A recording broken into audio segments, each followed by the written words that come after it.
Hey, what is happening everyone, and welcome back to another video. And today we have ourselves the latest mod that you can get for your PSP 1000, 2000, and 3000. And that is the Tact Switch Mod.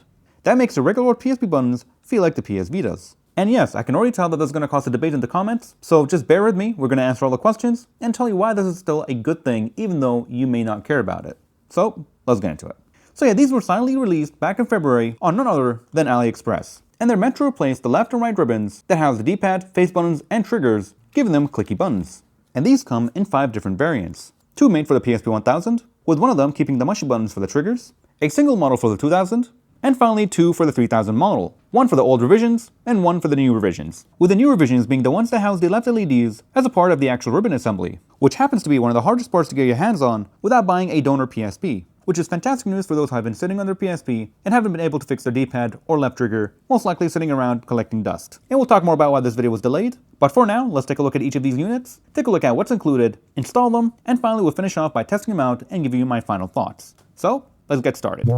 Starting with the 1000 model. For the right side, you'll have a 2-part assembly, where you replace the existing ribbon cable with one that includes the tactile switch. Looks like it's pretty well made, it's got a pre-applied adhesive, and all the right cutouts. As for the actual PCB, it's pretty well made, not a whole lot of leftover edges. The power switch feels exactly like stock. We got the ribbon cable connector right over here, and there's not a whole lot going on the back, other than the switch, and the big fat connector that joins everything together. And finally on the right side, it's pretty straightforward. It is a simple drop-in connector, again with all the right cutouts and pre-applied adhesive. As for the other bundle with the non-clicky triggers, it's almost the exact same thing, except on the right side, there's no included ribbon cable, and on the left side, we'll notice the lack of the clicky switch. Which if you take a look at the clicky one, we'll notice that they're using the exact same PCB design and simply soldering on a clicky button on top, and that's pretty smart. And finally, the 2 silicone pads are not included, which makes me assume that they're made for the triggers, because there's almost no documentation included, so we're gonna have to figure this out as we go. Moving on to the 2000 model, we get 2 ribbon connectors with pre-applied adhesive, as well as 2 silicone trigger pads and a little piece of foam. And this time around, you'll notice that the buttons used are completely different. The ones on the 1000 model are straight up switches with no dampening, while the ones on the 2000 and 3000 models, as you'll see in just a bit, they have pre-applied dampened switches. These are the exact same pads that are included, but they have simply just pre-applied them. At least that's the case for the main buttons, but when it comes to the trigger, it is using a completely different model, and again we have to apply those little tiny stickers ourselves. And finally for the 3000 model, it's using the exact same switches, same back adhesive, and the same set of included dampeners. And if we take a look right over here, for this specific one, which is made for the older revisions, we can see that it says it's made for the 03G, 04G, which are the different generations for the 3000 model, or the TA090, 092, as well as the 093, also known as the older models, which if you take a look at the newer one, it says 07G, 09G, and TA095. And the easiest way you can tell which one you have is by either running PSP Ident, which is a homebrew application, and will tell you in the bottom left corner, or simply taking apart the faceplate and seeing which ribbon style you have. Again, the newer ones have the left LEDs integrated into the circuit, while the older ones don't. And that's all you really need to know. So that being said, let's go ahead and finally take apart some PSPs and get installing.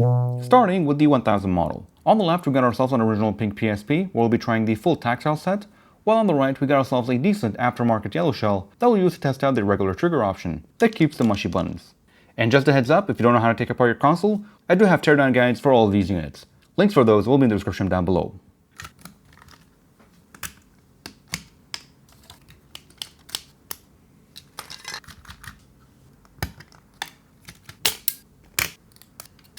Alright, so on the top right, we got the full tactile set, and on the bottom right, we got the regular trigger set. And on the left, we have the original parts for both the pink and yellow PSPs. So, for the full tactile set, you'll be pretty much replacing this PCB, the right ribbon cable, as well as the left ribbon cable. As for the regular trigger option, you'll be replacing everything except for the right ribbon cable. You'll have to reuse that as it has your right trigger contacts. So we're going to start off with the triggerless option, and detach the right ribbon cable, put that aside. For the left side, we'll be detaching the membrane, as well as the ribbon cable from the plastic assembly. Or if you don't want to damage it, use some isopropyl alcohol. Or you can try to use a hairdryer and get it soft enough to peel away. And now we should be left with these parts to reuse with the new tactile set. So flip those over, and for the right assembly, I recommend you go ahead and clean up your contacts just in case.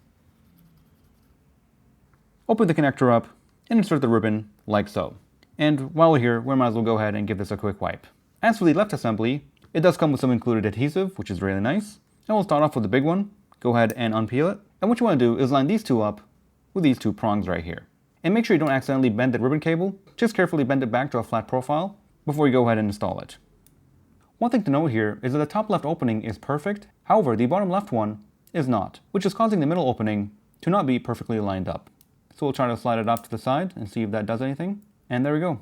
That's perfect. Just have this in the bottom left corner. That should be just fine. Line up the middle part, and once you're ready, go ahead and push it down into place. And now we can go ahead and unpeel the trigger. For reference, here's what the original one looks like. It's got about the same depth, and it's pushed all the way to the edge. So we'll try to mimic that. Now, even though it's not perfectly lined up, it should work just fine. And now we'll do the same thing for the full Tactile set, except we can completely replace this entire set. And maybe one thing that we'll do to make the folding of this ribbon easier is to take a look at the original one. That should give us a pretty good idea. And how do we go about it? Well, it might be best to actually go ahead and install it and fold as we go. So let's give that a try.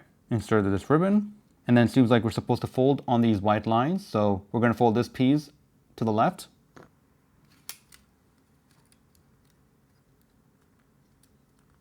That should be all right. As for the other end, we're going to go ahead and install it, and then fold it, click into place, and that should give us the right angle to just go ahead and flatten it into place. Now we can go ahead and remove the adhesive from the right trigger and line it up like so. Again, for the left side, it's pretty self-explanatory. Just make sure that the center is perfectly lined up.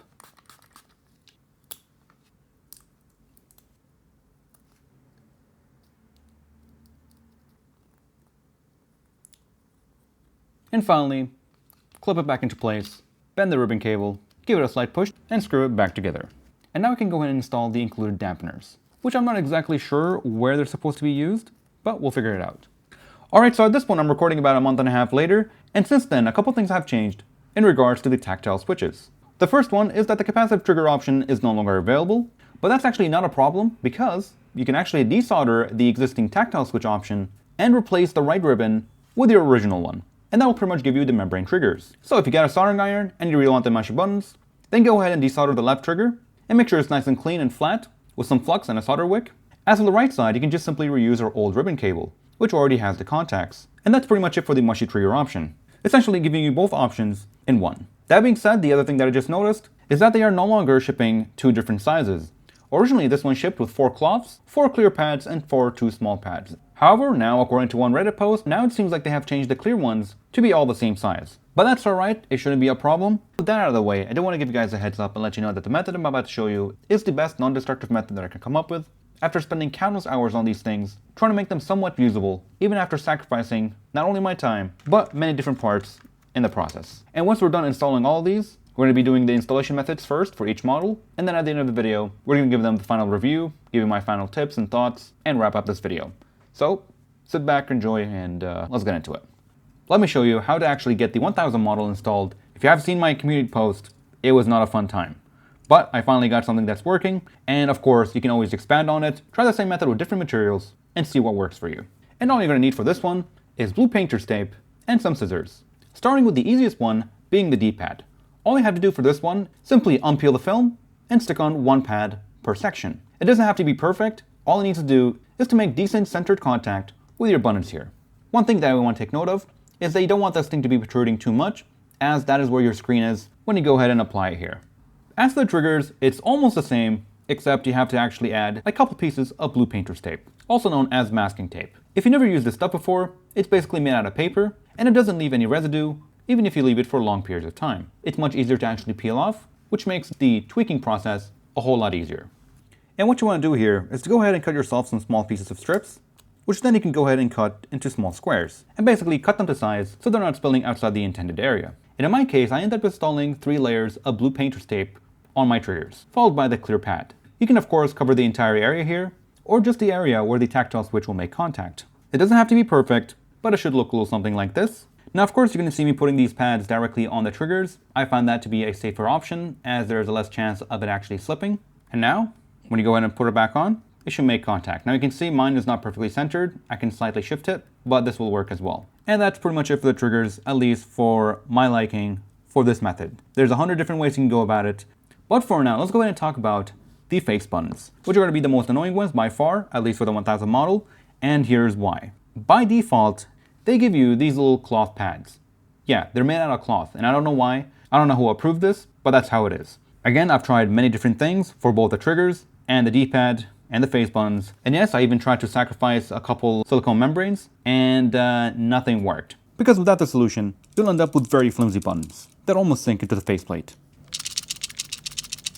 Trust me, I've tried a lot of things, and I've spent countless hours, and this is the best method that I can come up with as of right now with my time constraints. This is the exact same method I've used for the aftermarket shells when my face buttons don't feel right. Sometimes they're a bit too loose, and they just need one layer of tape to make everything feel a whole lot more serviceable. Except for this one, it's not one layer, but more like several. And I'm just going to give you the final numbers because I just spent another half hour trying to get the right calibration, at least for my original pink shell, with my cheap brand of blue painter's tape. You want 6 pieces of blue painter's tape for the cross, triangle, and circle buttons. However, when it comes to the square, you want yourself 5 pieces. And that should give you the best starting point when it comes to calibrating the right feel for you. If you use different brands or different types of tape, it's most likely going to be completely different, plus or minus 1 or 2 pieces, but you get the idea. This is my starting point for the blue painter's tape that I'm using with the original shell. So with that, I just saved you several hours of frustration. Let's go ahead and put it back together and show you the best way to close it up without driving yourself crazy. First, go ahead and drop in all your buttons, then grab 2 pieces of tape and stick them on from the outside, just like so. And that is so your buttons don't fall off when you go ahead and close it back together. Again, blue painter's tape, highly recommended because it doesn't leave any residue. So now you can go ahead and screw everything back together, and you want to test it out with your battery installed, as well as your battery cover. And that's because it's going to completely change the feel of your buttons. Now, as for my aftermarket shell, I ended up with 7 layers on these two, 5 layers on this one, and 6 layers on this one. Again, these numbers will vary from person to person, especially if you have an aftermarket shell. And the last step I can give you for the 1000 model, to kind of fine-tune things beyond the actual layers, and that is by to simply unscrew the screws towards the corresponding area. For example, if your triangle button is a bit too hard to press or doesn't have enough travel distance, well, you can always go ahead and slightly unscrew it just a tiny bit until it feels right. Same thing with the bottom one, and if you got something like the O button, well, you can unscrew both sides to kind of balance things out. These ones you don't have to touch, they're only screwing in the mid-frame. The only thing I would point out, if you decide to go with the regular trigger option, is to install the membrane either before you put back in the left side piece, or just use a pair of tweezers or a small screwdriver to kind of poke it into place. And that's about it. And stick around, at the end of the video we're going to go ahead and give you my final thoughts on all 3 models once I'm done testing them, installing them, and trying different variations between original and aftermarket parts. So let's go and finally move on to the 2000 model, which from the looks of things is a whole lot better. So let's get into it. Alright, so for this one we're starting with a lavender purple. The only thing it really needs is a new glass lens, but that can come later once we go ahead and install the mod. Alright, so for this one I recommend you actually go ahead and use a pair of tweezers and lift this up as you pull it out, as it will latch on to this little bottom part. So if you don't want to break it, lift it off slightly and then pull it out. And that should leave us with a much easier platform to work with. The adhesive for this unit is pretty crispy, so we're just going to go ahead and clean it off. And this one seems like it's pretty clean, doesn't really need anything. Same thing with the triggers, so we can go ahead and get started. So here's the before and after for each part. That's what you should end up with. And of course we have these 2 sets, which I assume are meant for us to cut in half and possibly use as an extra spacer to change the feel of the triggers. I really don't know, but we're gonna find out. So let's start off by installing this side. So that should go in there. Let's unpeel that. Probably best to feed this one under first and line it up with these 2 pins. Then we're gonna slightly bend this over, feed it in like so, and then we're going to press it in, make sure that this pin feeds through the opening. As for the trigger, we can just leave that for now. And now, with the power switch removed, we're going to go ahead and get a dry fit. We got 3 openings we got to match up, and we got to center it right where the opening is. So let's go ahead and unpeel the adhesive, nudge it into place so the center opening is perfectly centered, as best as you can.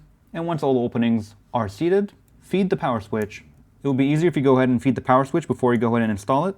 Make sure everything is nicely centered. Screw back in the power switch. Now this part is kind of bouncy, but that's alright. It's never going to be a perfect fit, so we're just going to leave it as is. And no, this will not go in any further. Technically, if you really want, you can use a pair of scissors and carefully cut a tip off of this part, but we're just going to leave it as is for now.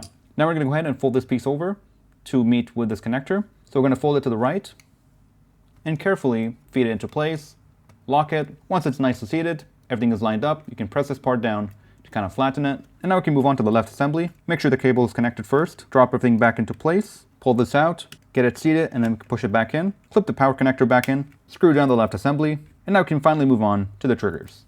Unpeel and feed into place. Same thing for the left side. That should be good. And now we can go ahead and close it back up. So I'm going to go ahead and assume that there's no need for any modifications for the face buttons and the D-pad, and that's all thanks to the lack of extra padding. So we're going to go ahead and give that a quick try. And all right, this is promising. This is what clicky buttons should feel like. Whatever the 1000 model is, it's just a workaround. But this right here, me likey. We're going to talk more about it at the end of the video, once we go ahead and test each unit and give you my final thoughts. So that should leave us with the triggers. Of course, by default, they're going to be pretty loose. That's how the 1000 face buttons would feel if you're not using my tape layer method. They would just flop around like this. Alright, so at this point in the video, I was about to show you a method where it leaves you with a wobbly trigger. And I was going to tell you that it's best just use the clear pad right in the center here and leave out the foam piece. That is until I figured out what the foam piece should go. And I think this might be it. As you can see, there's barely any wobble right over here. And the solution to that is to simply cut the foam piece in half and place them on the ends of the triggers, where there's usually a big gap. So far my experience seems like the right side works perfectly fine, the spacer is just right. However, for the left side, sometimes that's not enough, even with the foam piece. So my solution to that, of course, is to get 3 layers of blue painter's tape stacked on top of each other, followed by the foam piece. And it should end up with a little something like this. We can see that it has made a big difference. So again, you can install the little clear pad right in the middle here, or directly on the switch. It's really up to you. Cut the foam piece in half and place them on the end of the triggers, with the right side having the foam piece by itself, while the left side having 3 layers of blue painter's tape before the foam piece. And that's really about it for the base installation method for the 2000 model. That being said, there's actually one mod we could do to this mod to make these triggers feel objectively better. But we'll talk more about it after we finish going through the 3000 model. And finally, we got the 3000 model. We have both the old, new, aftermarket, and original shells, as well as the respective ribbons. So with that being said, we're going to start off with the new PSP models. And as I can see with this one, we already have the ribbons removed. And that's because I was shell swapping from a defective unit that has completely non-functional right side ribbon. And just for this video, I decided to start the shell swap. So of course, make sure that you clean up this area properly, use some isopropyl alcohol, maybe some Q-tips, and unpeel this one. Try to line it up as best as you can with both pins here and here. Then you want to feed the ribbon into this little slot.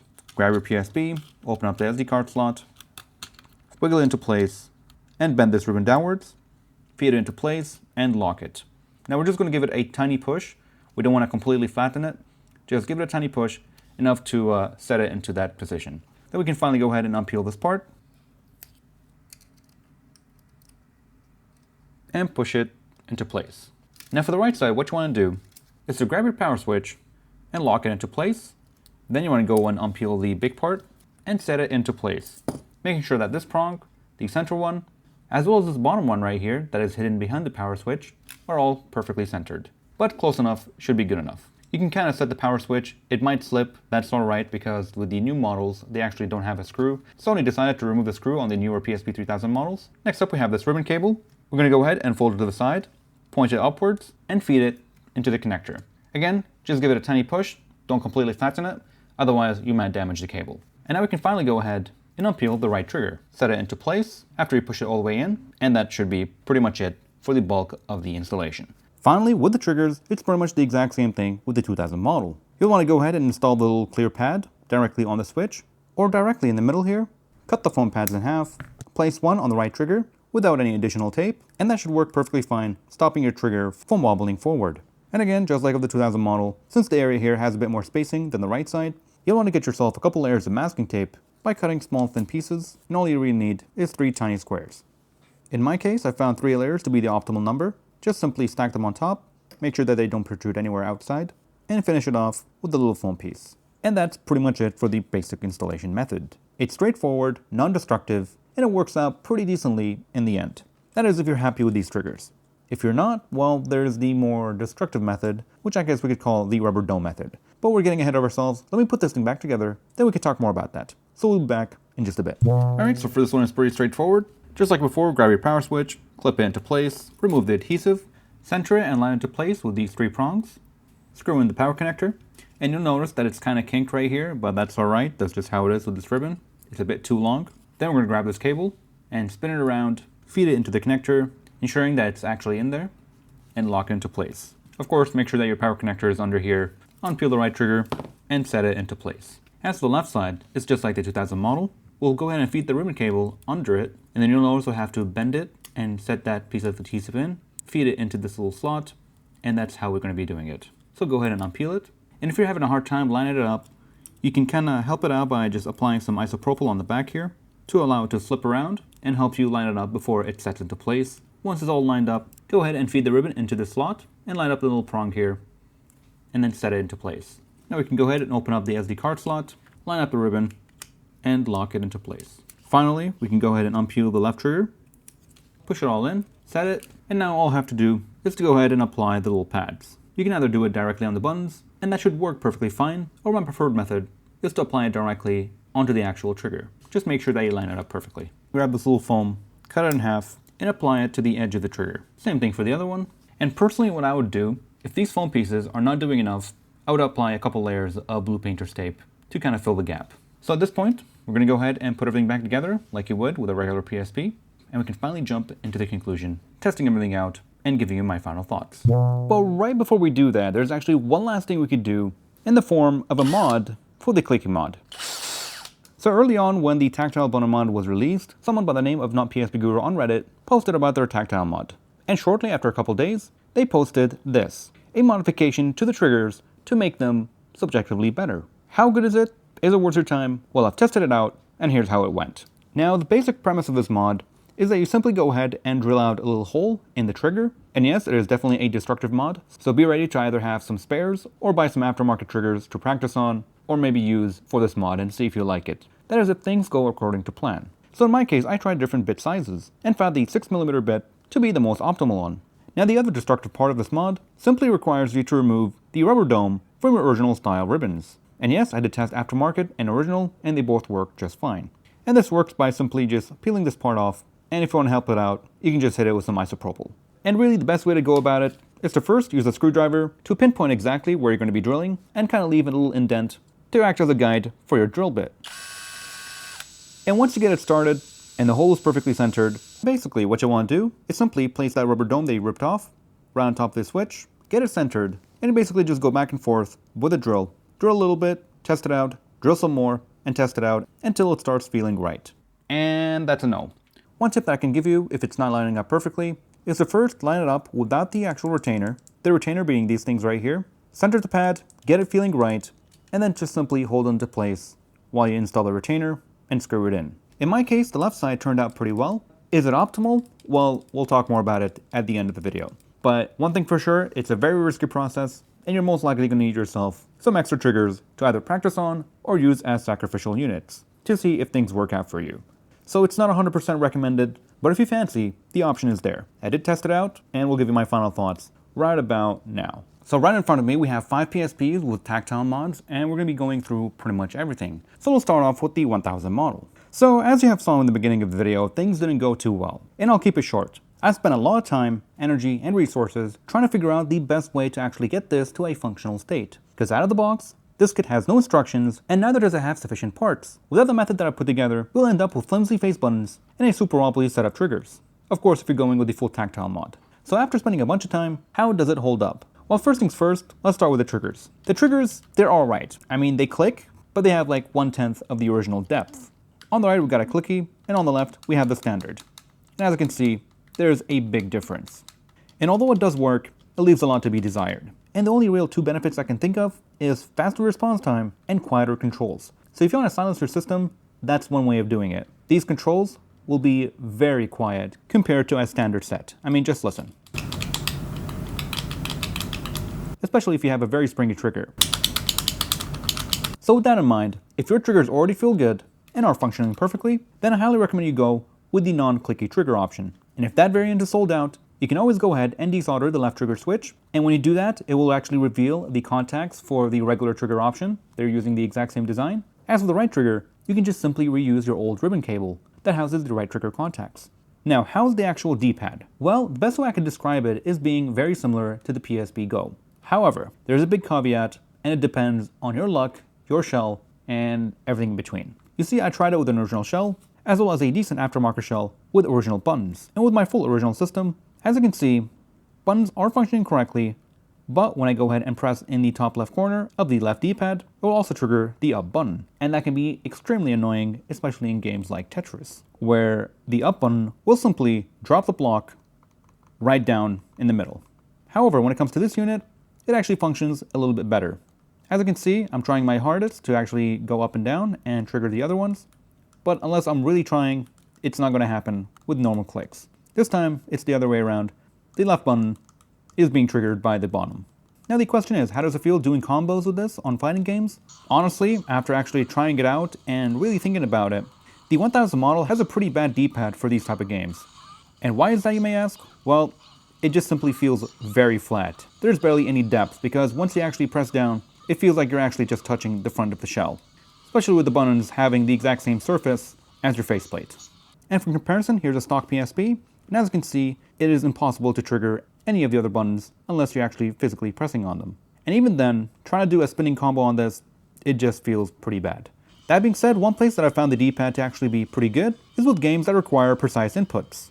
And if you're playing rhythm games, then it should definitely help you out. It increases your response time, and the buttons react nearly instantly. Finally, let's talk about the face buttons. If you have an aftermarket shell, or even worse, aftermarket shell with aftermarket buttons, you're going to have yourself a hard time. I highly recommend that you do it with original buttons, at least, and in my opinion, they feel very similar to the PSP Go's depth. And it doesn't feel quite right, but that's mostly because of the actual height of the buttons. Naturally, the buttons being taller makes you inclined to expect deeper travel distance, while with the PSP Go having a similar depth, it doesn't feel out of place, as the buttons already have a flat profile. Of course, on top of that, actually being engineered to work perfectly with this system. One thing for sure is that you'll be spending most of your time trying to tweak the face buttons, and that's really in two main places, if you're using my method. One is the layers of tape, and two, tweaking the buttons from the back by slightly unscrewing or screwing in the two black screws on the back, which will increase and decrease the pressure that is being applied across all these buttons. Finally, before I give you my final thoughts of what these buttons sound like up close.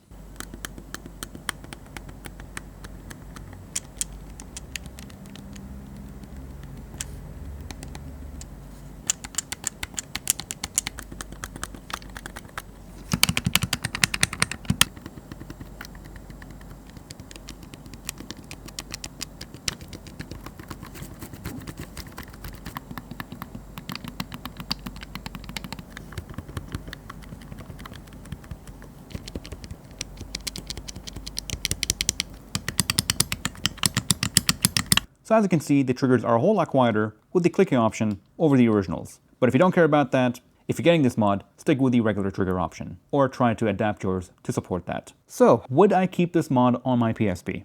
For the pink one, definitely not. This is an original shell that I've tried to keep in good condition, and I'm probably going to put it back to where it was with the full original set. Not only do I have to spend more time trying to get my D-pad to feel better, but overall, I'm just not a big fan with how it feels on this one. Surprisingly, it works ever so slightly better on the aftermarket shell. And that's all thanks to how poorly molded these shells are. Sometimes they have extra spacing that you usually don't have on a stock shell. Unless you're looking for a different experience, or you have some money to throw, I would stay away from this mod, at least for the time being. Until there's an update to it, or a different method that I can come up with, or someone else can, for now, I would stay away from it. Unless you really like the idea of a quieter experience, or a more responsive experience, because it definitely gives you that. And just a heads up, depending on my time constraints, I'll be actually looking into changing the switches for something more intended, perhaps from something like a 3DS XL. When it comes to these actual buttons, they are intended. They are actually designed to be used as controls. And what do I mean by that? Well, the way they pivot, the way they click, it all just feels right. And that's mostly thanks to the actuation pressure required for these buttons. They have a nice rubbery resistance that clicks at just the right pressure, leaving you with a nice responsive and satisfying input experience. And if we're talking about the Vita, well, it's an absolute blast using the D-pad here. It is perfect, and it's by far one of the most satisfying D-pads I have ever used. So with that being said, if you have any questions, do let me know in the comment section below. And we'll do one quick final sound test at the end, comparing all the different consoles. And finally, we have the 2000 and 3000 models. We'll be reviewing them together because they're pretty much the exact same. Same shell design, same layout, and same spacing. So let's talk about it.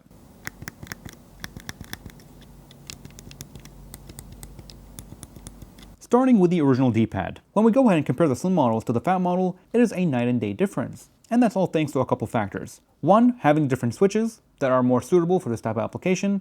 Two, the switches having pre-applied padding. And finally, three, the whole system relies on the existing capacitive domes. And that is these things. You see, in combination with all of that, you're bound to have a better experience. Of course, as long as the spacing is right. It's not exactly PS Vita or 3DS level, as the actuation pressure required is a bit much. In simple terms, the buttons require a little bit more pressure than you would on a PS Vita or 3DS. So right off the bat, let's get things straight when it comes to aftermarket parts. These slim models are known for shell swaps, and unlike the 1000 model, there's still plenty of decent shells out there. But of course, as we all know, aftermarket buttons suck. So naturally, I've tested the mod with original buttons on an original shell, original buttons on an aftermarket shell, and finally, aftermarket buttons on an original shell. Long story short, original buttons are still the way to go, as they provide you with the most consistent experience across the board. So yeah, using aftermarket buttons is still going to be suboptimal, even with the Tactile mod. However, here are some quick tips in case you have no other option. First off, when it comes to the D-pad, they should all work just fine. The only thing you may need to do is to add some layers of tape, as some of the buttons will actually have extra gap right before the click. And what do I mean by that? Well, take a look at the LED here. It will activate when I press. So I'm pressing right now, but there's a giant gap right before you actually click. Again, you can fix that by adding some layers of tape, like I've shown you with the previous install methods. Now when it comes to the face buttons, they come with their own challenges. I first installed the purple one, which was supposed to match the entire set. However, it turned out to be actually way too thick, causing the buttons to be completely pressed down, and there was nothing you could do about it. So I ended up switching for the other type of material, the ones that are a bit more clear, and this type worked just fine. Minus the fact that I had to go ahead and trim some of this inner area where there was some excess glue. So once again, just to be clear, you'll have the best experience with original buttons on an original shell, followed by original buttons on an aftermarket shell. So as I was saying, the tactile experience on the slim models is a whole lot better than the 1000 model, but it still has a bit too much preload, which is that rubbery resistance right before it clicks. It gives you a nice sense of depth, and when it clicks, it's a nice dampened experience. And although it clicks and feels pretty good, it unfortunately is a bit too heavy. And the only real way to actually fix that is to replace the physical switches from another console that already uses them. But we're getting ahead of ourselves. Stay tuned for a possible future video. But as it stands right now, it is usable and it doesn't feel like absolute crap. It's definitely not amazing, and you may actually find it as a downgrade because of how heavy the buttons might be, but nonetheless, it is functional. So anyways, starting with the D-pad, it has a much better consistent experience over the 1000 model. The buttons here do have nice depth, they're very springy, and are less much prone to cross-triggering another switch by accident. Unless you try really hard, you can get it to work, but in normal situations, you shouldn't have an issue with this one. For fighting games that have circular combos, it's going to work just fine, and overall, my only real complaint is the actuation pressure. It's definitely more than I like. Moving on to the face buttons, once again, they're very tactile, are pretty springy, and still have a bit too much resistance in my opinion. And that resistance apparently is called preload. With original buttons, they are very consistent across the board. They all sound and feel very similar. And honestly, I don't have much to say about them. The experience between these two is very similar, and all they're missing are a simple switch swap from another console. So stay tuned for that. And finally, when it comes to the triggers, we quite possibly may have 3 different options.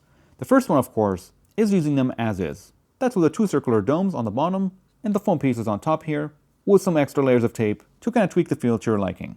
Which works alright. I mean, they don't feel terrible, but they're not amazing. Because again, they don't have much travel distance. But one thing that they do have is consistency.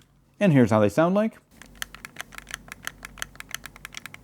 Option 2 is that destructive method from Reddit, and honestly, I'm not a big fan of it. Not only is it very risky, you may not end up with the result that you want, but you end up damaging good hardware. And it seems like when it does work, it ends up making your trigger sound like a cheap middle mouse click.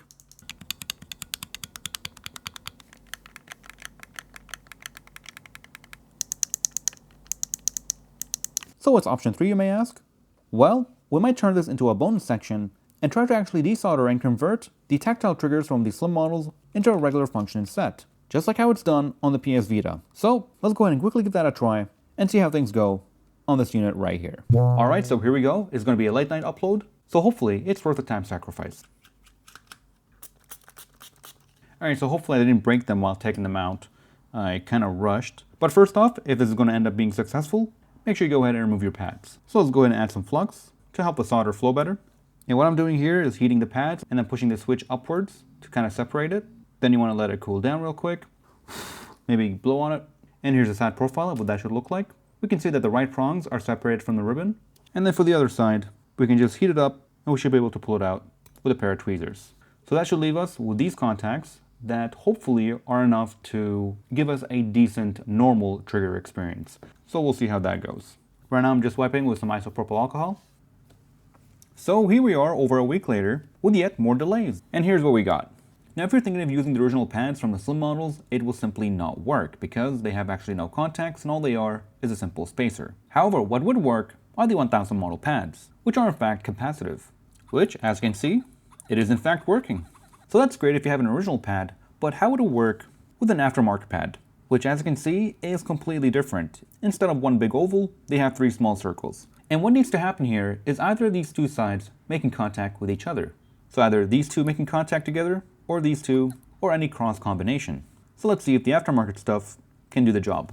And the answer, of course, is kind of. So unless you get it perfectly lined up, perfectly trimmed so it doesn't slip around, because right now it's too big and we definitely need to do some trimming, it's not going to work exactly as expected unless you solder around some thin wire to increase the contact surface area, just like how it's done on the 1000 model. But for now, we're going to keep it simple, try an original and an aftermarket 1000 pad, and then if everything goes well, we can revisit this idea and include it in the future mod video where we mod the Clicky mod. Alright, so let's start off by trimming the edges here. Now we're going to need to trim it sideways, and maybe a little bit more on one side to compensate for the curved area here. And we're just going to cut a tiny bit, as we still need the outer area to keep it stable and perfectly flat instead of trying to wobble. And let's see how this goes. And now for a quick fit test, that definitely does the trick. So now that's done, let me go ahead and give it a try with an aftermarket one.